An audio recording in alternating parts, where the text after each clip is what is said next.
What's up with y'all, man? We finally about to go test out the radical firearms today, man. We about to go. I want to say I got about 3 boxes I'm taking with me. I lied, about 4 boxes, so that's about 90 rounds we about to shoot through it today. And we're going to be testing out the holosun today. I got a 0 in the sights, and it's the first time me using the iron sights. Next video I'll probably be putting the sights that I'm gonna be running on the AR in the next video, but as of right now, I'm about to go get some practice in with the rifle. This is my first time using it. I'm gonna y'all my first thoughts and everything on it. Y'all gonna see me using it. So the holosun also. So the holosun on my Glock 48 MOS. I'm gonna let y'all know how that is. Well, I'm gonna let y'all see it. So I got a 0 to sights in. So they're gonna be off the first time using this, what I heard a lot, so I'm gonna see. So I gotta test out the laser also on the AR, so I'm trying to go crazy with the AR today. So I wanna see how good it groups too. I just wanna see the feel of the rifle overall. Gotta get a feel for the trigger, how it shoot, everything. So peace, let's go get into this, enough talking.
shabby.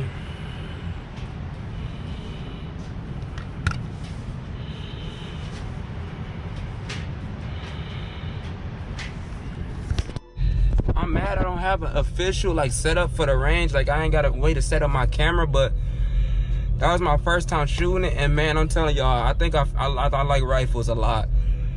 They like, I still like my pistols, but like that rifle, I used the holosun too. Straight out the box, that boy was on target. I ain't gonna lie, I was dumping the headshots. I was going slow, then I started dumping in my last clip at the headshots. Man, when I say I like that thing, man, I like it. I like it a lot. It lets you, when you aiming, you see how much you be moving when you be aiming too, cause it be bouncing everywhere if you're moving too much. But like the AR, I was shooting it straight off like my $30 Amazon sights. And I say I was super accurate, I was grouping with it. I even had some fun. I turned the rifle to the side and started shooting my laser. On point. Like that's the best, right? That's the best $400. My freaking pistol was $550. And that was $430. Well, it was normally $630, but I like that rifle a lot. I for sure will be, I like rifles. We're just gonna say that. But yeah, man, hope y'all enjoyed the video, man. I got to test everything out. The last thing I put on the rifle, I don't think I put it on video. I put an angled hand stop on it, so it's like giving you more leverage on the rifle. And it's like to help with the gun fighting back off the shots. It's a hand stop on the angled grip. So yeah, man, I done bought 5 extra P-Mags, and load up on your P-Mags, man. They probably about to go out the market soon. That's what everybody keep telling me. And I done bought some extra ammo and all kind of stuff, man. So yeah, man, that's it for today's video, man. Peace.